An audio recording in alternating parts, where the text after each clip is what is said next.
আসসালামু আলাইকুম বন্ধুরা। সেদিন চাচুর সাথে গাছ লাগানোর পর আদিবার মনে এক নতুন ভাবনার বীজ জন্মালো। বড় কিছু পেতে সময় লাগে, যত্ন লাগে, আর লাগে অপেক্ষা।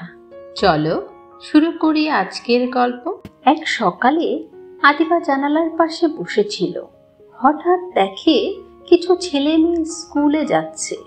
কারো কাঁধে রঙিন ব্যাগ, কারো হাতে পানির বোতল। সবাই হেসে হেসে গল্প করছে আর হেলে দুলে হেঁটে যাচ্ছে। ওরা কোথায় যাচ্ছে? ওরা এত খুশি কেন? ওরা স্কুলে যাচ্ছে আদিবা। স্কুলে গিয়ে তারা নতুন গল্প শোনে, খেলাধুলা করে আর নতুন কিছু শেখে। তুমিও একদিন যাবে ইনশাল্লাহ। আমি কি এখনই স্কুলে যেতে পারি চাচু? তুমি এখনো ছোট মা, তোমার বয়স তো মাত্র 3 বছর, কিন্তু চাইলে এখন থেকেই স্কুলের জন্য প্রস্তুতি শুরু করতে পারো। চাচু, আমি কিভাবে প্রস্তুতি শুরু করব?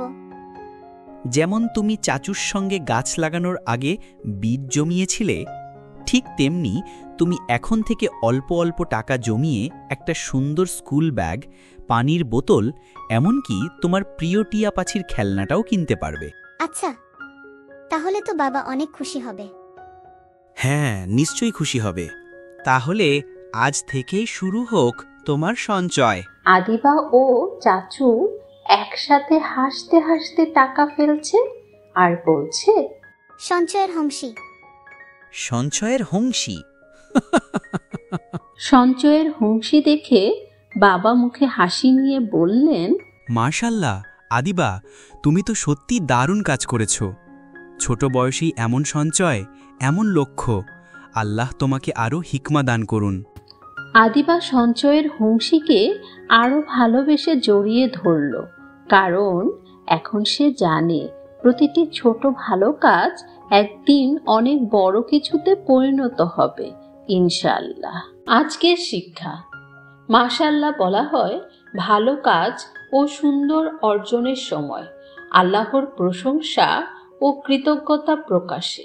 ছোট ছোট প্রস্তুতি ভবিষ্যতের বড় সফলতার বীজ বপন করে। বড় স্বপ্ন পূরণে লাগে ধৈর্য আর সঞ্চয়। যখন সময় মতো শুরু করি, স্বপ্নগুলো ধীরে ধীরে সত্যি হয়ে যায় ইনশাআল্লাহ। আর হ্যাঁ, যদি তোমরা এইরকম মজার ও শিক্ষামূলক ভিডিও পেতে চাও, তাহলে আমার ইউটিউব চ্যানেল আদব অন্বেষণ অবশ্যই সাবস্ক্রাইব করবে। ভুল করো না কিন্তু।